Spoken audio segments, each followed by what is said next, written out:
Well, hello. What up? I'm still in a vibe.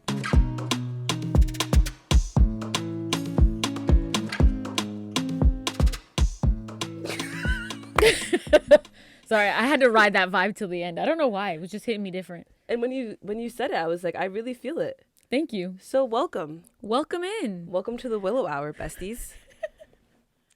You're here. I'm here. We're here. We're all here together. It's another episode. We in the same outfit as last episode. Part 2. Catch the other one. Catch it. Come back to this one. We're doing another episode. Hope. Zena. It's not Zena. It's Zena. It's absolutely not that. Sorry. I just was going to go with the Z. And then I realized that that's not my name necessarily. You could call me Z, That's though. not my name. I know, right? Oh, yeah. The ting-tings. The ting-tings. They hit it. So, yeah. Hope and Zena. We used to be Christians. Now we're not. It's not all that we talk about, but right now we're talking about it. So we have been talking about it. You want to go check it out. It really builds to this moment here before you start this. So get the full picture. This one will still be a ride. So if you want to really just start here. It's going to be interesting, that's for sure. You haven't even caught part 1 yet? Let's go. Just, you know what? I respect that. Go back and catch the rest after this. But you know what? Dive right in here today. Yep. You're going to catch something, I guarantee. What is this episode about? Part 2 of purity culture, as if we can even cover it. Yeah. You know, this one we're going to be giving a little bit more personal stories. Mm-hmm. Last one was a bit of a rant. It wasn't a rant. I'm not even going to soil it by saying that. It was just us really introducing a lot of topics and harm of purity culture. And like I said, today we're going to be getting into stories. It's a continuation more than anything. We're continuing the conversation from then to now. And we're just at this part right here talking about how we were harmed. Yes. By the beliefs and the system and the faith structure and the Bible and all the things. Yeah. Fun stuff. And it's not exhaustive. No. I mean, we have really tried. We've tried. To do as best as we can and give, we've talked about hell. Yes. And now we're talking about purity culture. It has taken us longer than we expected to go through it. And we also feel that there is just so much still to say. Mm-hmm. So it's not exhaustive in any way. If we haven't talked about something, doesn't mean that it's not important. Mm-hmm. It doesn't mean that we'll never talk about it. It's just we've spent a lot of time figuring out what is best to say now. What can we say now that matters to us, mm-hmm. and that we want to share with you. And so that is what we have put together for you guys today. It is also somewhat of, it's hard to avoid talking about certain things. They're just unavoidable. So I really want people to take care of themselves as they approach this episode. Take care of yourself. We are going to be talking about sex, sex trauma and abuse, and these things are they're hard to talk about, they're hard to hear, and not everybody is in a place in their life where this would be beneficial for them to hear. So and that's okay. 100% respect that and really, truly want you to do what is best for you. Yes. This will be here.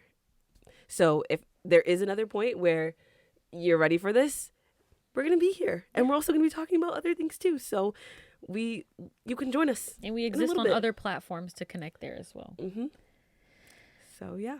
And I also want to add, for another person out there, that we are not theologians. We have not gone to seminary. We're not here to pick apart the text. We're not here to get into that. We're talking about our life, our lives, our experiences, and how we feel about them, what they have meant to us and how they've affected us, which is detrimental. So there's not really a scripture or a prayer that you're going to offer in the comments that's going to do anything.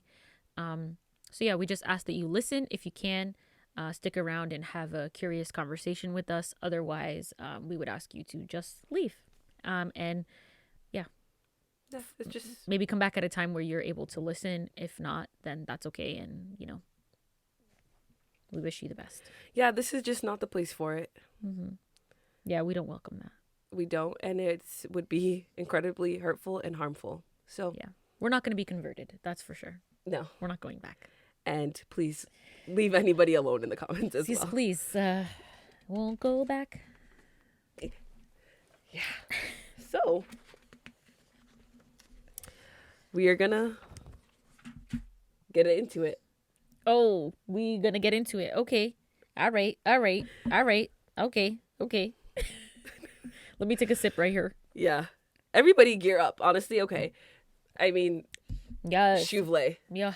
Chouvelet. Oh my gosh. May I take some access to this? Oh my gosh. I was just about to hand it to you. I know. Thank you. Great minds think alike. Y'all ready? I mean, just take a look. Do you see this? This is our good friend. The Chouvelet of the Duvlet.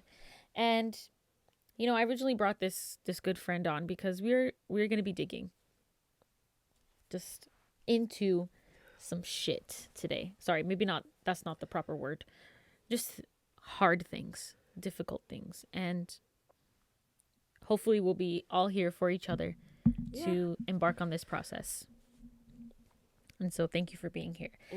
All right, let's begin. I looked down at my note and I was like, ooh, is that where I'm going to start? Okay, so let me just give a little background. So we talked a bit about how the lack of SEX education affected us negatively. I don't even know why I'm spelling it. We said the word like 1,000 times in the last episode, like so many times.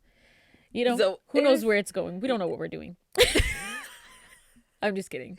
Not really. Anyway, but yeah, we talked about how that has affected us negatively and how you really learn to keep any feelings or thoughts or experiences to yourself. Yeah. It breeds a lot of shame and guilt.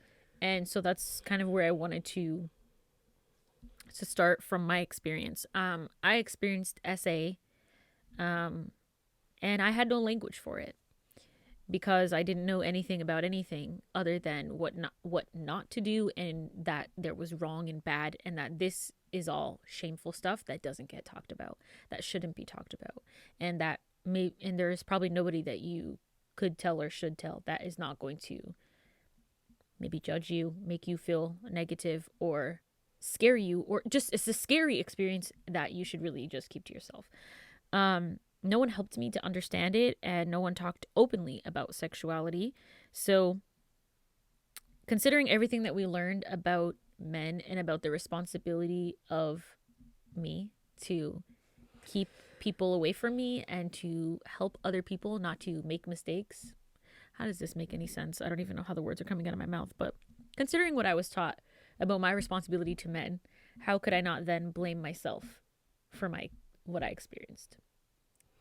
Because had I not done better, or had I not done something differently? So that's one thing that I just wanted to mention, that, and I'll get into more of how that affected me. But I also want to talk about how losing my virginity was. It's a moment I'll never forget because I was keenly aware of what I was losing, and I lost it younger than most people I know, and younger than I wanted to. You know, as I said in last episode, I was pretty much convinced that I was going to wait till marriage. People were like, yeah, whatever, we'll see. And I'm just like, no, I will. I believe in this. I didn't even know what I believed in, but that was something that I was like, if it's this important, I care about it, and I'm going to make it happen. And I think the other part about not having sex education is that no one teaches you about relationships. And when you're getting this Christian ethic, whether it's personally from the Christian church or from the larger Christian culture of society, because that's the influence that we get, you don't have education on what relationships are supposed to look like, and how people are supposed to treat you, and what things are red flags, what things are not okay, what is really consent. There's no education on that, because why would you be educated on something you should never do? And I lost this ultimate thing before my life even really began.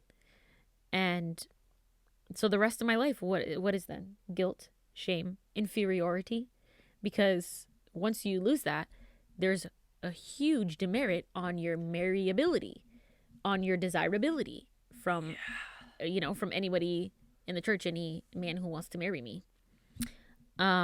So, I'm going to be guilty for doing the wrong thing, for disobeying God, for being selfish, for how far from the standard I was. I was going to have shame for how far I slipped from the standard and being inferior to other women. I was going to be less desirable, less marriage material. And all of this obviously is going to affect my sense of self, how I see myself, who I am. I wasn't me anymore. I was stained. I was dirty. Before you even get into that, I feel that I was just so, I don't know, rocked by just what you said about believing that you were at fault. Mm-hmm. That somehow something that happened to you, something that should have never happened to you, somewhere you're trying to figure out what you put yourself in this situation, that you allowed something that should have never been done. Like, we can never do the harm that, the harm justice, but that one I just want to sit with, because that is just so major that, like, it is disgusting to me that at any point you could have felt responsible. At any point you could have felt responsible. Years. My entire childhood. Into adulthood. That's time and heartache and trauma that you can't replace. You can't take that time back. You can't cover that. There's no way to bring that back. To the way that affects every part of your life. Everything. It's not fair. It's not. And that's basically what it was. It took everything away from me. My identity became my sexuality. My sexuality was who I was. It devalued me. And, I'll say, as someone who experienced SA, I lost a true sense of even my trauma because it reflected on my purity. Right. So was it really trauma? It was something. It doesn't matter what it was actually anymore, because at the end of the day, it was taking value from me. And that was the worst part. So I couldn't even focus on the reality of the trauma itself, because I was so much more focused on what it meant about me. Yes. And I remember so many people talking about this, like, as I was coming out of Christianity and, learning a lot of things. I remember people talking about purity culture and how it so negatively affects people who have experienced SA. And I was just like I understood it, but even then I still didn't really understand it until I put it to words. And I have this, this day in my journal where it clicked for me, where I was just like, the only reason why I felt like I needed God was because of this. Because I felt like I needed to be wiped. I needed my slate wiped clean. I needed even myself. I don't even like saying it, because it honestly makes me feel like shit to even acknowledge the words of how this made me think of myself as dirty. How horrible is that? How ridiculous is that? Yeah, because these are just things that I feel like don't even see happening at that time, but you feel it completely, because no one is ever going to, if you even had the strength to even say anything, no one was going to validate your experience. And no one, like, if anyone felt anything about you, it would just be that they saw you as stained. That would weigh more than the disgust of what happened. Oh, absolutely. Yes, that would exactly. weigh more than the disgust of this person or that person. Yep. You being stained. Yep. Would be the prevailing thought. It would always be about me. Mm-hmm. Yep. And any sad feelings that they had though were just because you were because of what it had done to me. Yes. Yeah. Not because of actually what it had done to me. No. Yep. It's about how now you can be presented moving forward. Like, oh. Yeah, that stinks for you. Yeah, you really lost honey. An important thing in your life. Yeah, like you remember, I don't know, I just thought about that image when you touching someone with the edge with of the a broom. Yep. Yeah, just like, oh honey, like condolences. Just, my condolences. From afar, just yeah. That's rough. Yeah. I it's hard to even grasp, and I think one thing that really hit me when I was writing my notes was that instead of seeking healing, I sought forgiveness. And that goes for the essay, for my own sexual decisions. But honestly, I've known for years, looking back, that like a lot of my sexual decisions were in response to not only the trauma, but also the trauma of what I was being told about my trauma, you know? So a lot of my decisions were not necessarily, nobody taught me about consent. Nobody taught me about like what even anything was. So what was I really doing? Was it anything? So everything about my sexuality, every aspect of it, was needing a redeemer, a savior, a cleanser, a healer. Did I say that already? But yeah, and that's why I felt dirty, was the abuse and my sex life. And that was my primary need for Jesus. And I didn't just lose valuable parts of myself, I lost value itself. And that's how I saw myself. The abuse already does so much harm. But when someone affirms that abuse devalues you, it will take away your sense of self. You no longer exist.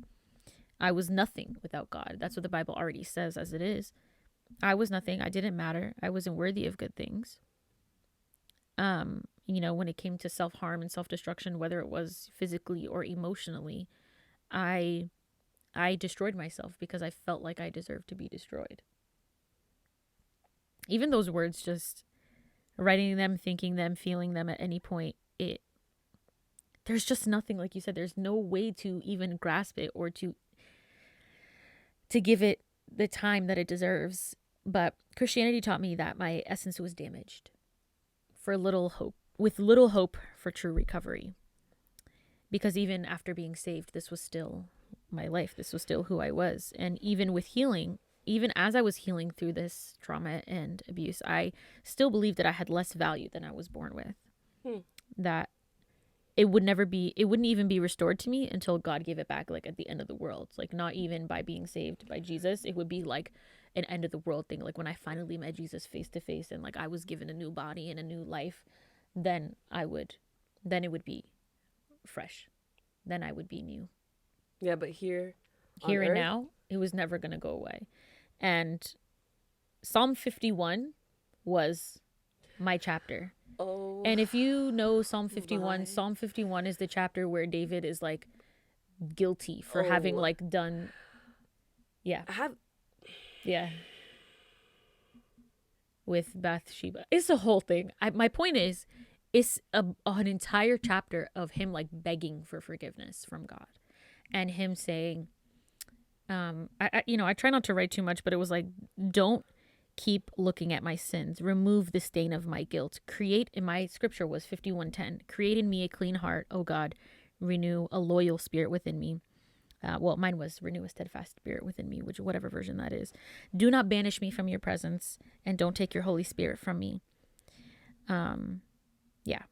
He was crying about committing adultery, and that just felt so personal to me. I always felt that God would take his spirit from me at any time. And it was like, don't take your spirit away from me. Like, please keep me here. Like, if you would take a sacrifice, I would give it. But what you want is a broken and contrite heart. And I'm broken and I'm contrite before you, God. So create in me a clean heart. And they took away my ability to be healthy, obviously. Yeah. Instead of seeking healing, I was seeking forgiveness. So I would write about being washed clean. I would write about having a purpose. I spent my entire college career trying to be celibate, instead of trying to understand what sexual health was, healthy sexuality about myself. I was just like, nope, swear it off forever. Don't even get in any situations. I wasn't working on it in any way. I was just like, stay away. Try to avoid sin instead of actually trying to be healthy. Try to do everything right instead of getting help. Living in a constant state of guilt for having desires or acting on them ever at all. So, oops, sorry. I hope I didn't hit the mic a little too wild, but that was my experience with having experienced SA and having had sex before marriage, essentially. I lost all of who I was. Even with my identity in Christ, my identity was still my sexuality. And I knew, and a lot of times it's like I always thought about like how far was I from the standard than maybe the next person. Right. You know? Like, yeah, you probably have never seen or done what I've done. You know what I'm saying? Yes. Like, you just start thinking like you're worse than everybody. Yeah, you literally feel like, yeah, I am the worst in this situation, and I should probably honestly keep my mouth shut. Yep. I should probably just like keep this one here. As you were talking, I just kept getting stuck on how you were seeking forgiveness and not healing. And just how internalized the shame and the guilt is that the focus was on you and the bad things that you had done and the ways that you were stained. Mm-hmm. And that you needed to beg God, you needed to present yourself as completely broken and at his mercy for him to do, if there's anything that he could do for you, just to forgive you. Mm-hmm. And as best as he can, because we all know that it's impossible, but as best as he can to clean you. Yeah, right. That was my story. That was my identity. My story was always going to be like how people saw me, how I saw myself. I could never see past that. I could never see past my sexuality as like who I was outside of that, because that was my story. That was who I was going to be for the rest of my life. And that was what you also believed what was going to lead to your healing? Yeah. Let's not even get into the predestination of it all. But yeah, I needed God to do something in my life to just actually not abandon me, actually. That was really just it. Don't abandon me. Please. No matter what I've done, like I know I've done all these horrible things, but like don't abandon me for that. And if you could, just try to forget it, because you know, like forgive and forget. Right. Like try to blot it out for me. If I could, if it's possible. Start me from scratch. Clean me, wipe me fresh. Ugh, I hate saying clean. Ugh, it pisses me off. Because you're not dirty. No, never was. Never was. And yeah, I haven't gotten into it, so you guys don't know, the differences in our stories, but I know what you've shared and what I'm about to share. And yeah, things unfolded so differently, but that internalized experience of literally feeling like you are the lowest of the low, viewing yourself so low, thinking you are gross and disgusting, that is a part of purity culture. Mm-hmm. It doesn't actually really matter what your life has looked like, because this stuff is designed to make you feel worthless. I was so lost and confused in my sexuality. I had no one at any point. I was struggling so deeply and I had no one to turn to. I knew nothing, but I knew for sure not going to say a word. I felt like I was a slave to my desires. At some point, it went from I was exposed to things that I should have never been exposed to, and now I have invited the devil in to pervert my mind, and now I'm a slave to my desires. And I just believe that like people who are right with Jesus, people who are pure and holy, don't have these desires. Like I believe that the presence of a sexual desire in me was just evidence of like how far I was already. Like I already felt that my body was used and my purity was irredeemable. I felt like I couldn't even then control myself because I had the door had been busted wide open. Yeah. And so now here I am, a slave to my desires, because I've allowed Satan in, and now he's going to take me on this, perverse journey. And I'm just going to be doing all types of things that I shouldn't be doing and that are just so wild and so crazy, and I'm never going to tell anybody about it. And like, I always come back to, like, I was thinking this way since elementary school. I was already feeling beyond the point of return. What had I done that I was so beyond? Y'all already know I'm going to talk about Joshua Generation, because how do I not? The amount of harm that happened within that 3-week camp is just, you will hear about it. You will continue to hear about it, because it touched everything. But I remember this night during JG. It was before we went out to the streets to convert the masses. And it was the night that they were going to separate the guys from the girls. The night.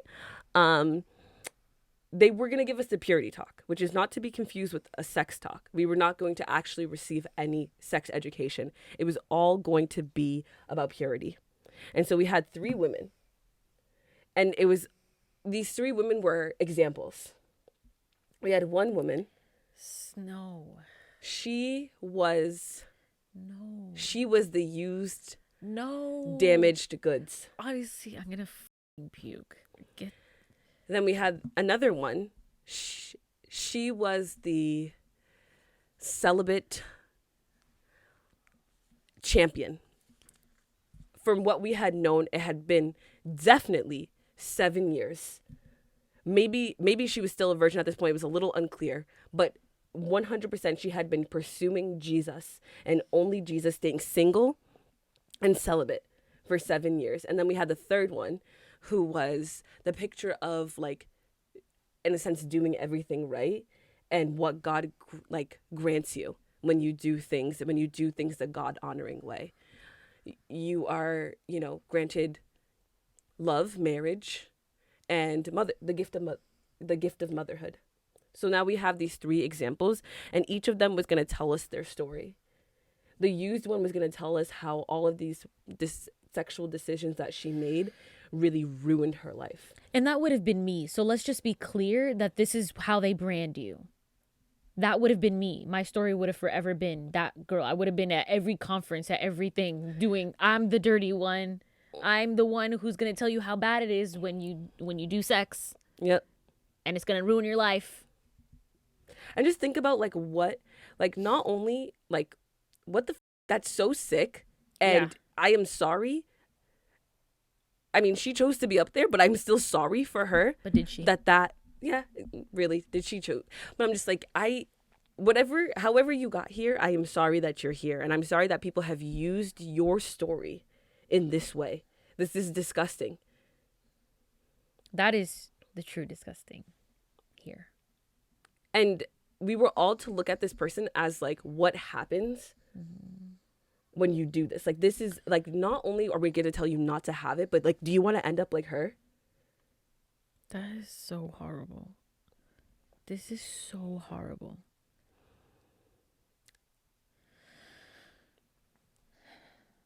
It was just, like, this stuff is so traumatic. Like, I remember that night sinking maybe into my lowest view of myself ever. Like, imagine this night that you're just, like, separating everybody. We're going to tell them all of these things, and I'm going to sink to my lowest place. So I brought something because, let me just show y'all. Oh. This is my JG binder. There's a lot inside of it. I'm not going to open it up. I was going to say, if you're going to open that, flip so quickly. But I'm going to open this one because, it would be one thing if the night stopped there, if they just gave us all of these examples and they left it at that. That would have been enough trauma for the night. But instead, they had us write letters, And it was just really centered around begging God for forgiveness and then also promising him what, what you would do or not do moving forward. So I'm going to read them. Okay. I went back and forth on if I should do it, but I just feel like I should. So, July 4th, 2011, child me. Dear God, I'm so sorry for the ways I've been acting. I'm sorry for the things I've done with my body that were grossly impure. I'm sorry for the music I listened to make me think that any of these acts of impurity were okay. I'm sorry for the things that I've watched while I claim to be a Christian. I'm sorry for thinking that just because I wasn't having sex, I was doing something okay. I'm sorry for lusting over other guys. I'm sorry for ever thinking all of those boys could fill the gap in my heart when nope, only you could have done that. I'm sorry for being so easy to show what you meant to be kept a secret. I'm sorry for being obsessed with sexual things. I'm sorry for dressing to attract guys in the wrong way. I'm sorry for using my bodies in ways that you never meant for it to be used. I'm sorry.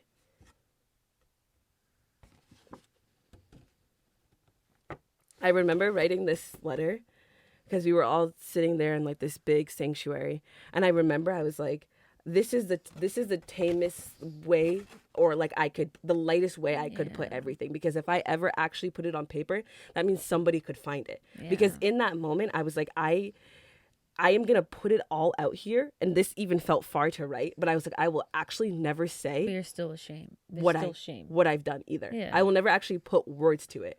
I'll never say PORN. I'll never talk about the things that I've actually done. I will just allude to all of them, knowing that, okay, God knows everything, and that's enough. But also, what if someone ever finds this? Yeah. So I won't put the full words. Wow. Then next was my promise. Dear God, here's my commitment to you. I will never kiss another boy on the lips. Oh, no. Unless it's in marriage. I just need you guys to know also, I haven't read this since probably 2011. I will not wear any more revealing shirts without a cami. Cleavage is not okay. I won't wear short dresses or shorts anymore. Bye-bye yoga pants. I won't lust over guys anymore. And the second I do, I will repent. I won't set myself up for any more sexual temptation. I won't do things because it's what I want or because the guy wants it. Only for you. God, from this day on, I will save my body for the man I marry. If that's even what you want for me. Like, I don't even know if he wants me to get married. Because, that's just also... because it's not a promise. It's not a promise. I want you to bless my life of independence while it's here, and help me to focus on you through everything and the times that I feel alone, because the single season is a season really worth just soaking up all that God has for you. If you want me to get married, God, please show me. I mean, really show me a man that loves you 1,000 more times than he loves me. God, I want to be right with you, and if all of this is what it takes for me to get there, then I'm willing to try my hardest with the help of you. Thank you so much for forgiving me. You always know how to set me free. Your love is strong enough for me, and yes, I believe it. I love you, God. Oof. That was a roller coaster of emotions, I'll be honest. How are you right now? Speechless.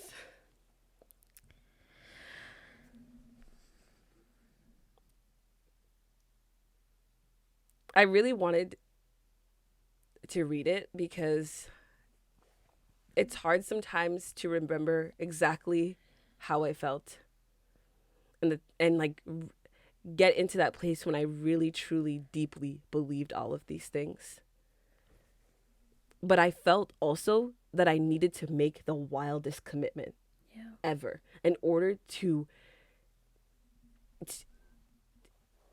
scoop out everything else. I needed to go as far as to say, I will never kiss Another. another boy unless it's in marriage. It's in marriage. And if that's even what you want for me, I will never.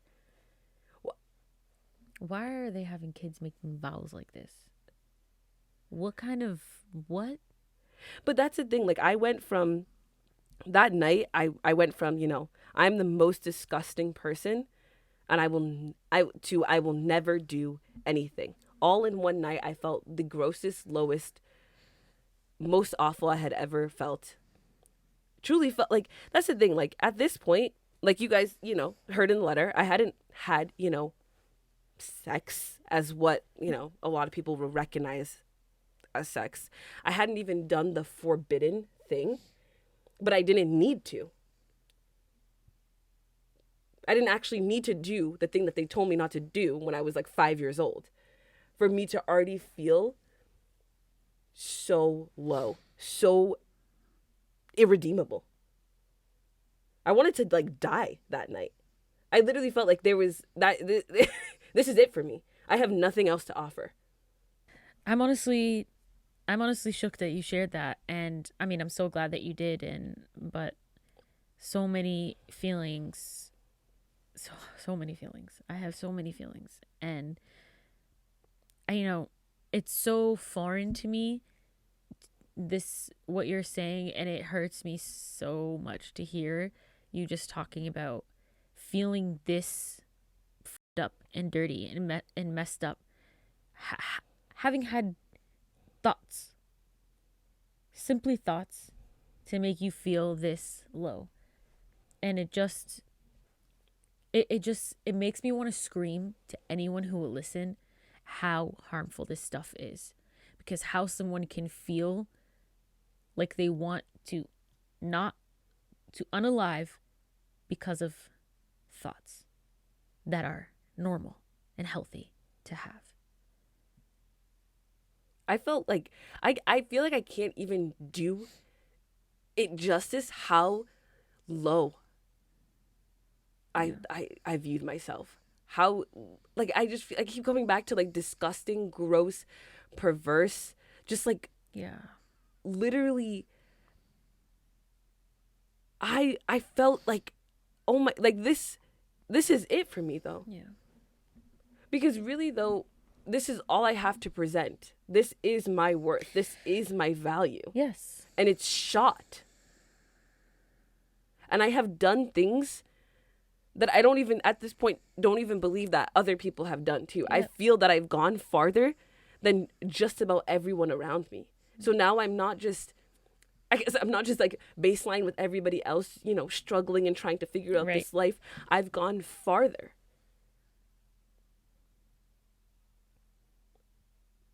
What's left at this point? I remember that the next morning I was talking to one of my friends, and they were telling me how they hadn't kissed a boy yet. And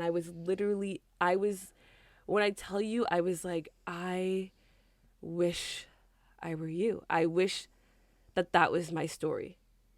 Because here I am, 16. I have nothing to give. You have it. I remember begging her. I was like, please, please, please, whatever you do, hold on to this. Because you have something that I would kill for. You have something that if I could do literally anything, if there's anything that I want, it's that. If there's anything that I could get back to, if I could go back in time, if I could wash away all of my decisions, that one, that's what I would choose, to be where you're at. It was the most important.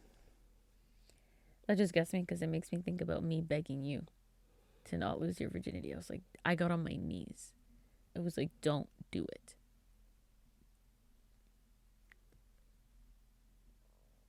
I think you had said something similar to this.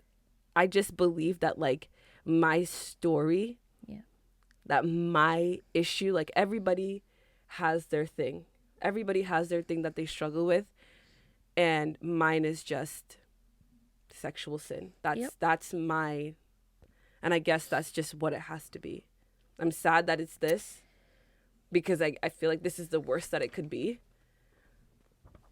but this is mine. You know, that actually, sadly, because this is all sad, goes into what I next wanted to say, which is sexual sin is almost everyone's biggest issue because Christianity is a sex cult. Yep. It's the one thing that has so many resources, so many ministries dedicated to it. I actually came across a website the other day called The Naked Truth. Why the would you call it naked in the title if it's about not being naked? That's how they with you. You see that? Anyways, that's besides the point. No one cares. No one's checking in if you're lying or stealing. No. If anything, you're not even admitting to those type of sins. You're not talking about that. No one's like, hey, how's your lying going? Yeah, like support group. Are you telling the truth? Yeah, we're starting a group I wrote a book this Sunday. Message us if you want to be a part of it. We're working with people who have lied. We're working for prideful people. Everybody, let's go around and let's talk about pride, how pride is affecting us. Or maybe you need to get an accountability partner if you're feeling prideful these days. No one cares. No one's asking. No one's checking in. Yeah, maybe if you have friends in the church or whatever, people are going to know things about your life. But at the end of the day, what's the one thing that everybody's most focused on? You doing the right thing. Sex. And PORN. Anything sexual, period. Oh my gosh. I remember at the last church that I was a part of, how it would be like we would have the video announcements right after. So they'd, worship music. And then like the video announcements, so like, I don't know, 21st century would just pop up on the sides. And they'd be like, yeah, this week we have this going on. Kids club, make sure you sign up. We're going to be having donuts at the end of service and everything. And then there'll be like a very serious moment where someone would come on and they would tell, like, if you are struggling, like, we are going to be starting and it's you can reach out. Your name won't be put anywhere. And we're really going to be talking about lying. People. No. People who are stealing. Nope. People who are struggling with sexual sin. Specifically, though, this one was called For Men Only. Of course. Thank FMO. you. Honestly, my next point. Oh my God. Most resources are geared toward men. If you are a woman, it is 100,000% clear. If you experience sexuality, then you should be ashamed. No one is talking about that. No. Don't tell anyone. No. You're honestly probably hypersexual. Yeah, no. You're probably hypersexual. You're more sexual than anyone.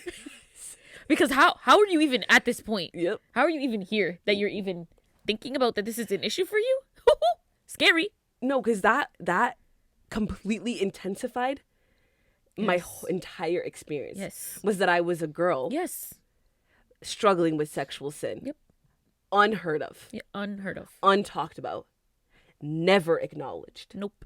Even when I was in youth group as a teen and when I became like a youth leader as an adult, young 20s or early 20s, what was it? It would be boy after boy after boy coming up and being like, I just came back from camp and Jesus has healed me of my sexual sin. I'm no longer struggling with PORN. I am free. I am redeemed. Like, I am new. It would just be boy after boy at camp after camp. Yep. Maybe once. And it wasn't, would there be a girl who would go up and say something? And it wouldn't be enough. That would be like a catalyst. It would just be that one. Yeah, no, it would just be like, yeah, you really felt that, but good, Good for you. Good for you. Yeah, I'm gonna stay over here though, because I'm not there. Nope. And there's no actually anyone going up today that's gonna get me there to undo all these years of feeling like I shouldn't even be here. Yeah. So nope, that's not gonna happen. Yeah, you're abnormal. Like you're just not correct. Unfixable. Yeah. Like, what is going on with you? Honestly, keep it to yourself. Try to fix it as soon as possible because not only is it ruining your purity, it's also scary. So yeah, no, scary. It's scary. You should really. I think you're hypersexual. Like, Yeah, you may because have you may have an addiction. Yeah, we don't even really know what to do with you though. Do you know what I'm saying? Like, this is kind of unprecedented. We don't know really. We've dealt with men because visual. They can't help it. They can't control themselves. That's why you must always satisfy them because they will go out and they will get it somewhere else because they need it so much. Yeah. Sorry. And that's why, and that's why PORN is actually rampant, because the only way to engage in your sexuality is to do it privately and anonymously. And so many interests are accessible. You can explore. You can find new information. You can learn things. You can learn. That's the only way to learn. So, of course, everybody's doing it. Instead of teaching people, we shame them for being sexual. It becomes a learning tool. And it's either unnecessarily is, let me put it this way. It is unnecessarily equated with addiction. You use it, you're addicted. Yes. Oh, you've used it? You have a born addiction. Yes. Sorry. That's why I believe that I was a slave to my desires. It's not even true, though. No. It's not even true, though, for everybody. Some people are just using it. They need to learn. They need some information. They need to satiate themselves because they are so deprived. They need something. No. You do it once. You are. No, that is the sign. Yes, you are beholden. That's a sign. Yes, That's I know. What if you sign? Because you've gone far now. Yeah. You've gone real far as to click buttons. Sorry. Sexuality is the crux of everything in this religion. It is a sex cult because don't have sex, don't have sex, don't have sex, don't have sex, don't have sex, don't have sex, don't have sex, don't have sex, don't have sex, don't have sex, don't have sex, don't have sex, don't have sex. And that's 10 years of sermons right there for you. Yep. Books, conferences, retreats. Yep. Yeah, I mean, Bible studies. Some dude wrote a whole book called like Killing Kryptonite, and that was his. What? Yeah, Killing Kryptonite. What was his name? John Bevere. John Bevere. John Bevere. He made a whole book. Kryptonite. And guess what? It was for men. Yep. It was about killing his kryptonite, which was PORN. And I'll just say, there's also no concept that sexuality goes beyond like having intercourse. Yeah. and your that's it. Yes. Because your orientation doesn't exist, because No, obviously it's you're just- heterosexual. There's no two ways about it. It's just P and V specifically. Yeah, P and V. Sorry, I didn't mean That's to- it. I'm not No, trying to that's give it. visuals here. That's it. That's the only thing that counts, because that's the only thing that is. And obviously, your gender is your gender, so you go with the only other gender. And so, obviously, that's it. That's sexuality. Is sex. And sex is only this, and it's only with these people, and so therefore, that's what it is. There's no understanding that sexuality is actually an umbrella term. No. For a lot of things, No. other than just this one thing that we call sex. Honestly, when we were talking before, I think in the last episode, about like taboo things and taboo ways of like tapping into your body and stuff like that. And like sexuality was one of those taboo words. Yeah. Sexuality was like far. Yeah, if you say my sexuality, it's like, what are you saying? You're Yes. you're saying your sexual orientation? Because clearly we don't even use that word. Yeah. So like, if you're saying it, you must be talking about your orientation. You must be saying something just not okay. not biblical. Nope. Not Jesus. Not Christ-like. So yeah. scary. Like, it was revolutionary. Like, I think about this one couple who's really, really trying to like, a Christian couple who like very known. I won't be throwing out names here because I'm not trying to go down that. But just it was like so big of them to be talking about sexuality as sexuality. The people who talk about it, it's just like, when it hits different. The first time you ever hear someone talking about sexuality as like a bigger term, you're like, oh, we're getting progressive out here. We're getting saucy in this joint. Yo, you really believe that? You're just like this one. I have an advanced pastor. LOL.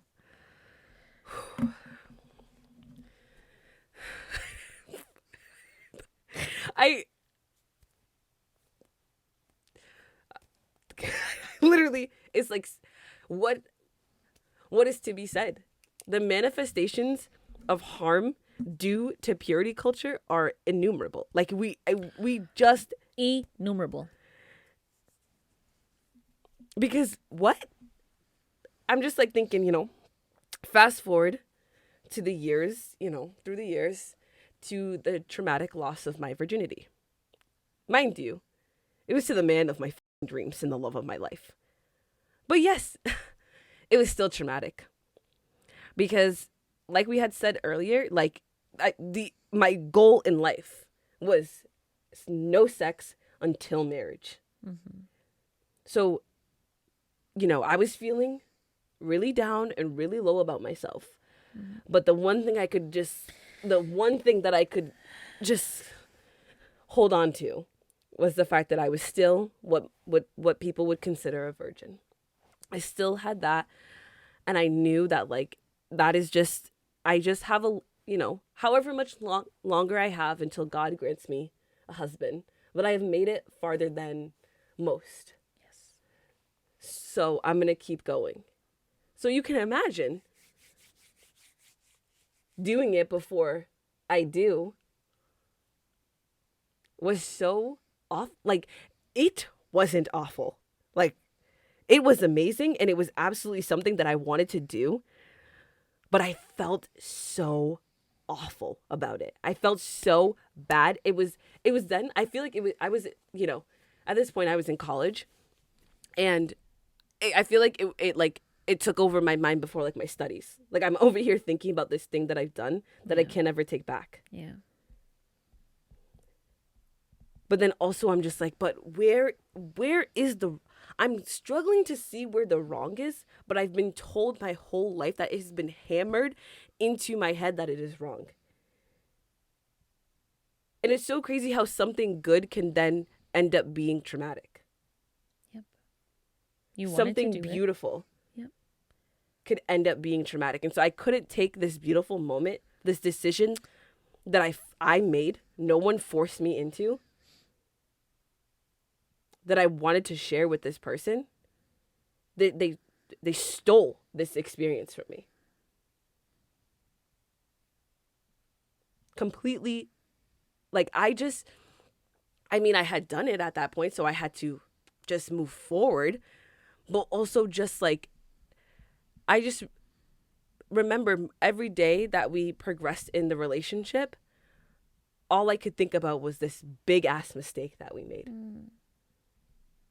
And then the constant back and forth of like, we should stop doing it. We caught ourselves doing it. Then we should stop doing it. It's just like, what?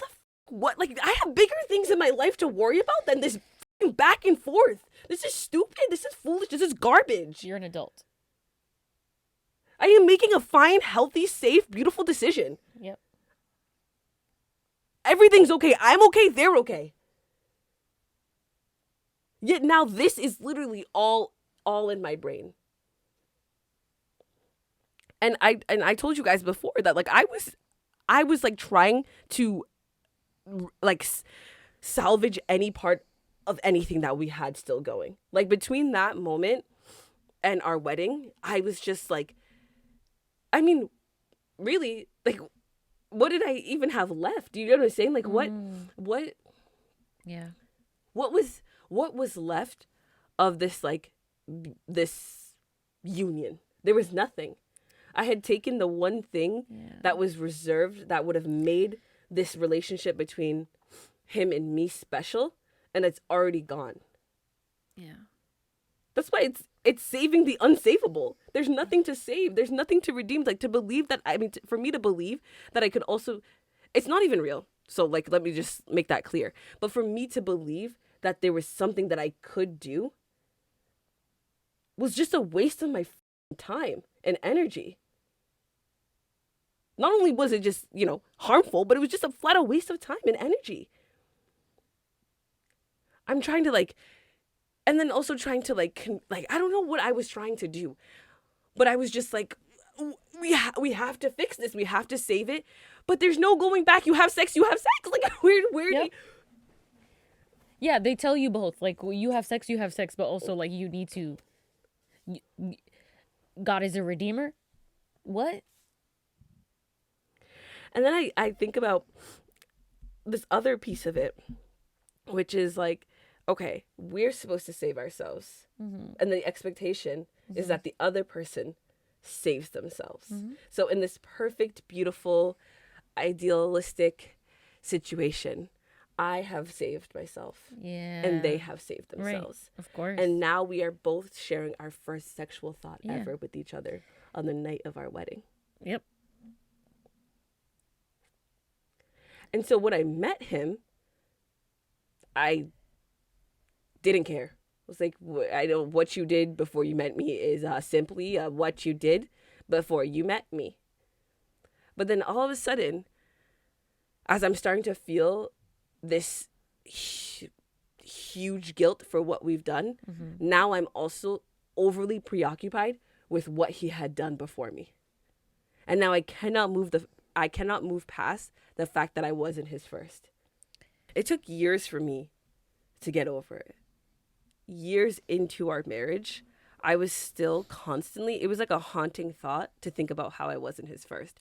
So like I got past the fact that we did it before, because I mean, you have to get past it at some point because you cannot go back from it. But then a new thought haunted me, because now I'm thinking about all of the ways that we missed the mark. And it's just like, I don't want to tell too much of, somebody else's information or anything like that, or their story. But I felt like he needed to like prove to me that I was also like as valuable.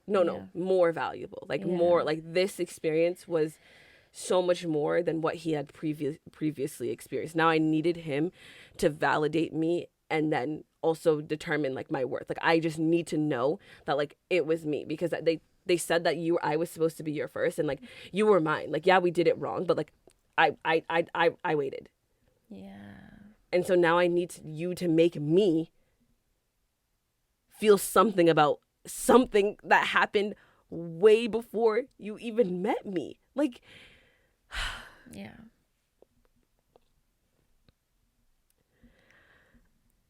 There were just so many regrets that I brought into our marriage. This beautiful thing that we decided to we wanted to get married because we just wanted to get married, because we wanted to spend forever with each other. And here I am bringing so much, it's just off of foolishness. Like, this is tomfoolery. Like, I'm not talking about like, like real things. They are real things, but you know what I'm saying? It's not like these like. Yeah, it wasn't a real issue that you guys had between you. No. Like, this is just a conflict that we have. No, right. And now it's like, we just have to figure it out. No, these were like ridiculous ass standards and beliefs, harmful ass standards and beliefs that I then let take over years of our marriage. Yeah. It really hit me when you said that it stole, and I forget what you did, but I felt that it took so much. Yeah. I feel like it literally, even when we talked about it was just that episode about, the altar moment, and all the pressure that I put on both of us leading up to our marriage just stole all of the joy of preparing for a wedding. Right. Because I felt that we were frauds. I felt that, like, what are we even doing on this day? Wow. We're going to do our best to do these biblical Jesus, wow, everybody vows. But deep down, we both know how far we missed the mark on this one. So now I'm here standing. Like, that's what a marriage is? Sex? Like, that is it? So then if I had sex and, like, there was nothing? Like, I was just, it's illogical and it's insane, but I was deeply, deeply brainwashed. This is what consumed all of my thoughts. This is how I believed that, like, I should view myself and that other people should view me. Yeah, when you said, like, you have, because basically your sex is what you're giving to each other, right? So then if you've had sex, you have nothing to give, right? Yeah. So then, so your life and because you're not giving this person your life and your time and your love and your energy. Nope. No. You're giving them your virginity. So if you don't have your virginity to give, you have nothing really to give. So therefore your life is your virginity. And so this is how I mean, no one's sitting here telling you your life is valued by your virginity, but that's everything that you're taught is telling you that. So on the day of your wedding, you feel like you're giving nothing to this person. Yep. What? That there's nothing for us that is special that we're going to exchange. What? Not this whole life and commitment? Nope. And time and energy and love that you guys are going to give each other? And then moving forward, once we moved to California too, where in a sense, like, nobody knew our sins, I very much was aware of like, wow, I am putting on an act for all these people. Because no, I haven't said to anybody that I waited until marriage. But now people look at us as this like example couple. And we're sitting here knowing all of the things that we've done. All of what? But now we can't even be real with other people too. Yep. Because like we're afraid of being found out. Like this shit manifests in so many ways. It literally doesn't allow you to be a person. A human. And you can't even interact with other people. Nope. I'm going to be found out. Found out what? What are you going to find out? Oh, you had sex? Oh, okay. I'm a human? Oh, that's what you're going to find out though. Yeah. I'm a person. Yeah. With a sexuality. Whoa. Never heard of that. What is that? Even though they have one too. Yeah. Okay. Okay.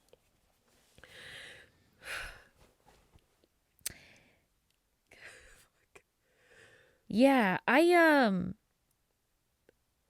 yeah, this stuff affects till now.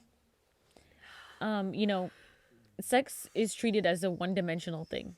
It is one thing, it is one-dimensional. Don't do it, you lose everything if you do. And that is an aspect, that is a sexual education. And coming back from that is very hard. It takes a lot of energy and a lot of digging. Yes. A lot of heartbreak and a lot of restructuring, unlearning the bullshit about sex and sexuality, and determining what sex is for you, what sex is for me, what I believe about it, what I think about it, how much it matters to me, what matters to me, what, like literally any possible thing about it is uncharted. Because everything you thought was tomfoolery. Yes. Or literally a harmful ass stuff that really harmed you for years, decades. Factually incorrect stuff. It like blew my mind how much I really had to rethink. I mean I'm not even claiming to have a full picture of it even at this point. But it like there's so much active work that comes from coming out of this. Yeah. So much. I remember just like when I was working with my therapist, and I was just saying like, I don't know why, but I just feel like I have so much sexual trauma to work through. And I was just so, even at that point, I thought I had a clearer picture of all the stuff that I've gone through. And I was just like, no, I think I have I feel like I have a good understanding of things. And like, I feel like I'm having a healthier view. But I was just like, I still feel that I have a lot of work that we need to do. Yeah. Because I just didn't, like I said, I don't even feel like I see it. I don't see it all now. But then I was just like, yeah, I mean, I guess like what's there to work through? But I feel that there's everything to work through. Yep. From beginning to end.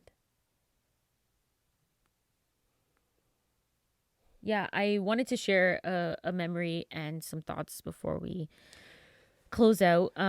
You know, as I talked about, I think the episode on the altar moment and the years of our Lord 2015 and 2016, talking about starting to date and getting married. You know, I got married within 2 years. Like I was signed, sealed, delivered, ring on the finger. Let's go. We married. Because, you know, you can't have sex. Not because, obviously, completely, but you know what I mean. Let's not all lie and pretend and act like Christians don't get married ASAP-aroni, as soon as freaking possible, because I cannot touch your body until we have the ring on the finger. So therefore, I like you, you like me. God says that nothing else should matter anyways, because if God says it's okay, then we should do it. And like at the end of the day, what's really the difference between you and the next one? Because that's how we treat relationships. In a weird way. Equally yoked? Yeah. So then anything we do from here is good if we get like we can get married essentially. Yes. There's what's the problem? You like me, I like you. Yeah. God, there's no like obvious barriers to the situation, yeah, sure, let's go for it. Because at the end of the day, sexuality and sexual attraction is so removed from the entire equation that, like, you can marry anybody. You don't have to be attracted to them. You don't actually, have to, that's if you get caught up in that, that's actually trivial. And you're really getting caught up in the wrong things. Yes. You're indulging the flesh. So anyways, that's a whole nother tangent. Sorry. But yeah, let's not pretend that is not the case, because, you know, our experience was like, you know, his upbringing was just feeling like we will never have what we could have had. Yeah. Because we don't have this virgin first time ever moment with each other on our wedding night. So we are forever going to be having a like inferior sexual experience to people who waited. And how horrible is that to start with? And the particular thing that I wanted to mention was that during our premarital counseling, our good friend and officiant at our wedding told us that sex is not for thrill seeking. I would love for you to let me know what that means in the comments, because I still to this day have not fully grasped what the that means. But sex is not for thrill seeking. It's for practicing oneness. Also, please, if you have thoughts on what the that means, I would love to know. But that's the sexual ethic that we were ushered into marriage with. Sex is not for thrill seeking. So therefore, don't enjoy it. Don't seek to enjoy it. Not too much. Yeah. It's for practicing oneness at the end of the day. So you should be, whatever the that means. Sorry, I'm practicing oneness. Sorry, yeah, I said sex isn't for thrill seeking. What the sex is for practicing oneness. What the because what does that even mean? AKA don't enjoy sex because sex is not important, but also give sex as a oneness act. I don't know what even any of it is. But these are the directions that you're getting. These are the directions I'm getting. All I had on me that day. You also deeply respect, and you're honestly hanging. Deeply respect, hanging on their last word, hanging on their every word, because the only thing I had on me was a paint chip, and I wrote these notes on a paint chip because I was like, I need to get these down because like this is my marriage. But anyways, I also just want to, so that you know that's a memory, but I want to close out with just these thoughts here on the way that I had to come to this place of understanding what my purity was and what my sexuality was. And I talked about how my sexuality, I felt dirty. My essence was screwed up. And I feel, you know, I wrote these words in my journal and I just wanted to share them. I will never destroy myself or believe that my essence is any less than full to overflowing. I was never impure. I have always had my purity. Yeah. My pure heart endures long after me. It is my legacy. My purity is potent. Because for me, purity was that 51:10, Psalm 51:10, which was creating me a clean heart. Creating me a pure heart and renew a steadfast spirit within me. So for me, purity meant a lot. That word lingered for me because I felt not pure. So my pure heart and my purity is potent.